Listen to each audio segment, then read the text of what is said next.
Wilson ಗಾರ್ಡ್ನಲ್ಲಿ cylinder ಸ್ಫೋಟ ಪ್ರಕರಣಕ್ಕೆ ಸಂಬಂಧಪಟ್ಟಂತೆ ಒಂದು ಹೃದಯ ವಿದ್ರಾವಕ ಘಟನೆ ನಡೆದಿದೆ. ಇದು ಕಥೆ ತೆರೆದುಕೊಂಡಿದೆ. ದುರಂತದಲ್ಲಿ ಈವರೆಗೂ ಸಾವನ್ನಪ್ಪಿದವರ ಸಂಖ್ಯೆ 3ಕ್ಕೆ ಏರಿಕೆಯಾಗಿದೆ.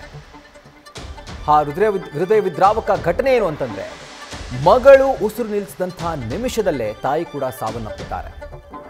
ಸಂಜೆ ಚಿಕಿತ್ಸೆ ಫಲಕಾರಿಯಾಗದೆ ಕಯಾಲ್ ಮೃತಪಟ್ಟಿದ್ರು. ಇದಾದ ಕೆಲವೇ ನಿಮಿಷದಲ್ಲಿ ತಾಯಿ ಕಾವೇರಿ ಕೂಡ ಸಾವನ್ನಪ್ಪಿದ್ದಾರೆ. ಸೊ ಇದರಿಂದಾಗಿ ವಿಲ್ಸನ್ ಗಾರ್ಡನ್ ಸಿಲಿಂಡರ್ ಸ್ಫೋಟ ಪ್ರಕರಣಕ್ಕೆ ಸಂಬಂಧಪಟ್ಟಂತೆ ಮೃತರ ಸಂಖ್ಯೆ 3ಕ್ಕೆ ಏರಿಕೆಯಾಗಿದೆ. ಸ್ಫೋಟ ಆದಂತಹ ದಿನ ಓರ್ವ ಬಾಲಕ ಸಾವನ್ನಪ್ಪಿದ್ದ. ಇದಾದ ನಂತರ ಗಂಭೀರವಾಗಿ ಗಾಯಗೊಂಡಿದ್ದ ಕಯಾಲ್ ಹಾಗೂ ಕಸ್ತೂರಿ ಜೊತೆಗೆ ಇನ್ನುಳಿದವರನ್ನ ವಿಕ್ಟೋರಿಯಾ ಆಸ್ಪತ್ರೆಗೆ ದಾಖಲು ಮಾಡಲಾಗಿತ್ತು, ಬೇರೆ ಬೇರೆ ಆಸ್ಪತ್ರೆಗೆ ದಾಖಲು ಮಾಡಲಾಗಿತ್ತು.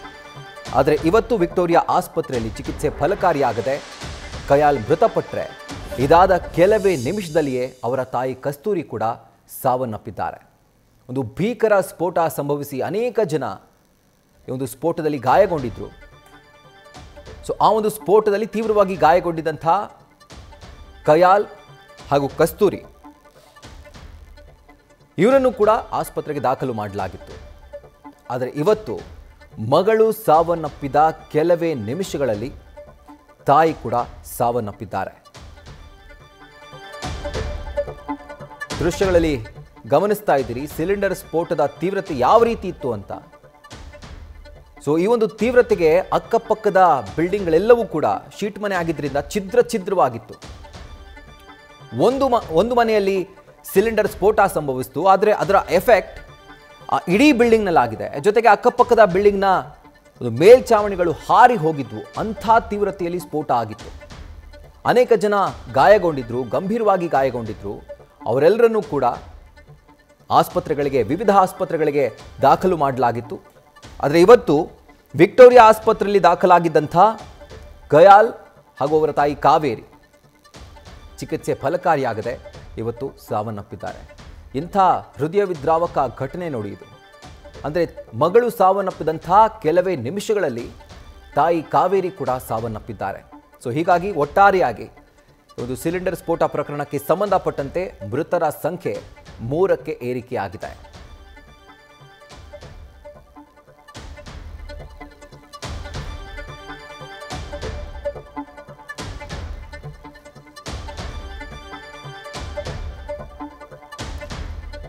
ಇನ್ನು ಆಗಸ್ಟ್ 15ರಂದು ನಡೆದಂಥ ಒಂದು ಸ್ಫೋಟ ಏನಿತ್ತು, ಅದರಲ್ಲಿ ಬಾಲಕ ಮುಬಾರಕ್ ಸಾವನ್ನಪ್ಪಿದ್ದ. ಆತನ ಒಂದು ಪ್ರಕರಣ ಏನಿತ್ತಲ್ಲ, ಅಂದರೆ ಆತನ ದೇಹ ಸ್ಥಿತಿ ಕಂಪ್ಲೀಟ್ ಆಗಿ ಗಂಭೀರವಾಗಿತ್ತು. ಸಿವಿಯರ್ಲಿ ಕ್ರಿಟಿಕಲ್ ಅಂತ ಹೇಳ್ತಾರಲ್ಲ ಆ ರೀತಿ. ಸೊ ಆತ ಅವತ್ತೇ ಚಿಕಿತ್ಸೆ ಫಲಕಾರಿಯಾಗದೆ ಸಾವನ್ನಪ್ಪಿದ್ರೆ ಈ ಒಂದು ಸ್ಫೋಟ ಪ್ರಕರಣಕ್ಕೆ ಸಂಬಂಧಪಟ್ಟಂತೆ ಅನೇಕ ಜನ ಗಾಯಾಳುಗಳನ್ನು ವಿವಿಧ ಆಸ್ಪತ್ರೆಗೆ ದಾಖಲು ಮಾಡಿ ಚಿಕಿತ್ಸೆ ನೀಡಲಾಗ್ತಾ ಇತ್ತು. ಆದರೆ ಇವತ್ತು 8 ವರ್ಷದ ಕಯಾಲ್ ಸಾವನ್ನಪ್ಪಿದ್ರೆ ಕಯಾಲ್ ಸಾವನ್ನಪ್ಪಿದಂತಹ ಕೆಲವೇ ನಿಮಿಷಗಳಲ್ಲಿ ಅವರ ತಾಯಿ ಕಾವೇರಿ ಕೂಡ ಸಾವನ್ನಪ್ಪಿದ್ದಾರೆ.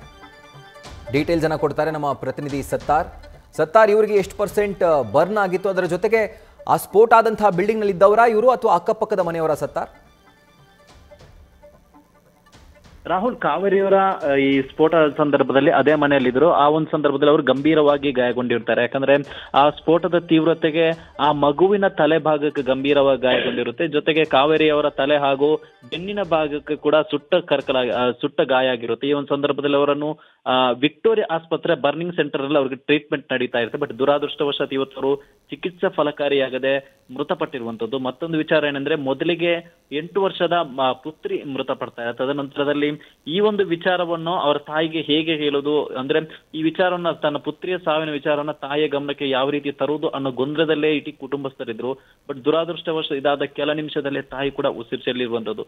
ಸದ್ಯ ಇಬ್ಬರ ಮೃತದೇಹ ಕೂಡ ಇದೀಗ ವಿಕ್ಟೋರಿಯಾ ಆಸ್ಪತ್ರೆಯಲ್ಲಿದೆ. ಅಲ್ಲಿಂದ ಪ್ರೊಸೀಜರ್ ಆಗ್ತಾ ಇದೆ. ಯಾಕಂದ್ರೆ ಇದು ಬರ್ನಿಂಗ್ ಆಗಿರೋದ್ರಿಂದ ಆ ಒಂದು ಪ್ರೊಸೀಜರ್ ಪ್ರಕ್ರಿಯೆ ಆಗ್ತಾ ಇದೆ. ಕೆಲ ನಿಮಿಷದಲ್ಲೇ ಇಬ್ಬರ ಮೃತದೇಹವನ್ನು ಕೂಡ ಕುಟುಂಬಸ್ಥರಿಗೆ ಹಸ್ತಾಂತರಿಸುವ ಸಾಧ್ಯತೆ ಇದೆ. ರಾಹುಲ್, ರೈಟ್ ಸತ್ತಾ, ಥ್ಯಾಂಕ್ ಯು ಡೀಟೇಲ್ಸ್ಗೆ.